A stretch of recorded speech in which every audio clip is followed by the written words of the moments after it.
அனைவருக்கும் வணக்கம். அநாகரிகமாக இருந்த குரங்குகள் நாகரிகத்தினை கற்றுக்கொண்டா கதை இது. வாருங்கள் கதைக்குள் போவோம். நமது தமிழ் கதை சேனலை சப்ஸ்கிரைப் செய்து உங்களின் பேராதரவை தாருங்கள். ஒரு ஊரில் குமரேசன் என்ற குல்லா வியாபாரி ஒருவர் இருந்தார். அவர் பக்கத்து டவுனுக்கு சென்று விதவிதமான தலைக்குள்ளாய்களை வாங்கி அவற்றையெல்லாம் ஒரு பெரிய மூட்டையாக கட்டி தலை சுமையாக நடந்து சென்று பக்கத்து ஊர்களிலும் சந்தை கூடும் இடங்களிலும் விற்பனை செய்து வந்தார். அவரும் தனது தலையில் எப்போதும் குல்லா அணிந்திருப்பார். வெயில் காலம் தொடங்கியது. மக்கள் வெயிலுக்கு பயந்து குல்லா வாங்கி அணிய ஆரம்பித்தனர். வாங்கி வந்த குல்லாக்கள் அனைத்தும் உடனே விற்று தீர்ந்து விட்டதால் குமரேசன் மீண்டும் டவுனுக்கு சென்று குல்லாக்களை வாங்கி பெரிய மூட்டையாக கட்டி பஸ்ஸில் ஏற்றி தன் ஊருக்கு கொண்டு வந்தார். அடுத்த நாள் காலை அந்த மூட்டையை தன் தலை மீது வைத்து சுமந்து கொண்டு பக்கத்து ஊருக்கு சென்றார். முதலில் போன ஊரில் சில குல்லாக்கள் மட்டுமே விற்பனையானது. குமரேசன் வெயிலையும் பொருட்படுத்தாமல் பக்கத்து ஊருக்கு சென்று கொண்டிருந்தார். ஊர் எல்லையில் இருந்த ஆலமரத்தின் கீழே சற்று நேரம் ஓய்வு எடுக்க நினைத்து குல்லா மூட்டையை இறக்கி வைத்துவிட்டு சற்று நேரம் தூங்கிவிட்டார். குல்லா வியாபாரி குல்லா மூட்டையுடன் தூங்குவதை அந்த மரத்தில் தங்கியிருந்த குரங்குகள் கண்டன. அவர் அணிந்திருந்த குல்லாவை ரசித்தன. பின்னர் மரத்தில் இருந்து இறங்கி வந்து குல்லா மூட்டையை பிரித்தன. இதை கண்ட வயதான குரங்கு ஒன்று, குரங்கு நண்பர்களே, மூட்டையை அவிழ்க்காதீர்கள். அந்த மனிதர் மிகவும் ஏழ்மையானவர். இந்த குல்லாக்களை விற்றுதான் அவர் பிழைத்து வருகிறார். தயவு செய்து மூட்டையை பிரிக்காதீர்கள் என்றது. மற்ற குரங்குகளோ, போ போ கிழட்டு குரங்கே, உனக்கு ஒன்றும் தெரியாது. அவர் தலையை பார். அந்த குல்லா எப்படி கச்சிதமாக இருக்கிறது பார். நாங்களும் அவரைப் போலவே குல்லா அணியப் போகிறோம். நீ பேசாமல் வேடிக்கை பார் என்று கூறிவிட்டு குல்லாக்களை ஆளுக்கு ஒன்றாக எடுத்து குரங்குகள் தலையில் அணிந்து கொண்டன.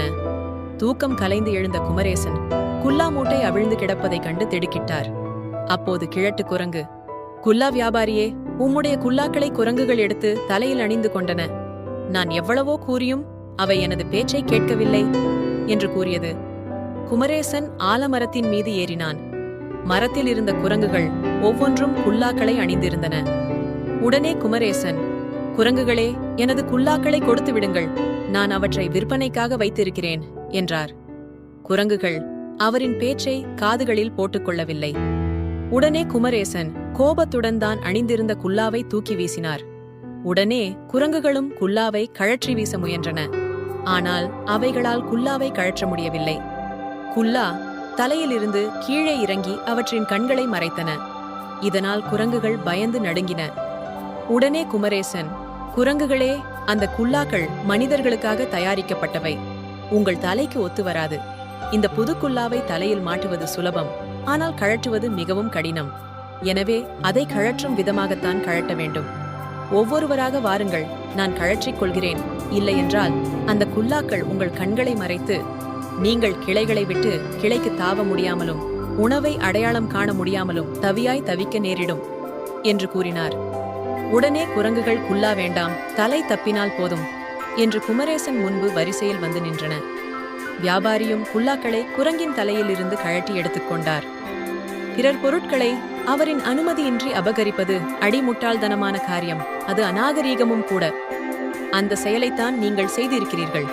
உங்கள் செயலுக்கு துணை போகாத வயதான குரங்கு மட்டும்தான் நாகரீகம் தெரிந்த நல்ல குரங்கு. அந்த வயதான குரங்குக்கு நான் ஒரு பரிசு கொடுக்கப் போகிறேன் என்று கூறிய குமரேசன் தான் தலையில் அணிந்து இருந்த விலை உயர்ந்த ஜரிகை வேலைப்பாடுடன் கூடிய குல்லாவை எடுத்து அந்த வயதான குரங்கின் தலையில் அணிவித்தார். வயதான குரங்கும் அந்த குல்லாவை மகிழ்ச்சியுடன் தலையில் அணிந்து கொண்டது. மற்ற குரங்குகள் அந்த வயதான குரங்கை ஏக்கத்துடன் பார்த்தன. இனிமேல் பிறர் பொருட்கள் மீது ஆசை வைக்கக்கூடாது என்று முடிவெடுத்தன. குமரேசன் குல்லாக்களை எடுத்துக்கொண்டு மகிழ்ச்சியுடன் வீட்டுக்கு புறப்பட்டார். கருத்து: மற்றவர்களின் பொருட்களையோ வேறு எதையோ அவர்களின் அனுமதியின்றி எடுக்கக்கூடாது. அது அநாகரீகமான செயல். நன்றி.